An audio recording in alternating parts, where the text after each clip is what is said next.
We're making bread and butter pickles. My daughter's been asking to make these for a while, and we finally had enough pickling cucumber grow in our garden that we could whip up a small batch. Try to use the freshest pickles you can. If you're growing them yourself, less than a week old is ideal so the cucumbers are nice and crunchy. Cut the ends off so they're not bitter, and cut them as thick or as thin as you want. You can have them all the way down as small as shavings or up to 1/4 of an inch thick. We like to do about 1/8 of an inch.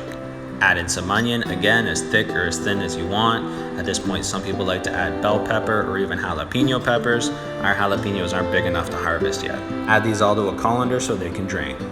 Now we're gonna salt them. Use any clean non-iodized salt. You can use curing salt at this point. We're using this flaked sea salt from Portugal that some family of ours brought back from a trip. Let these sit for 3 hours, either over a bowl or over the sink. Time to make our brine. Vinegar, water, turmeric, cloves, celery seed, mustard seed, salt, and although the camera cut out too soon, we did add sugar to the brine as well. After 3 hours, this is how much water came out of our pickles and onions. Now we pack them nice and tight into a couple of mason jars, fill them to within 1/4 inch of the top. Now we add our hot brine to the mason jars, again filling them to within 1/4 inch of the top.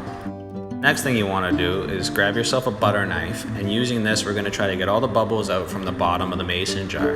This is going to make a little bit more room for more brine, so go ahead and top it back off, again to within 1/4 inch of the top.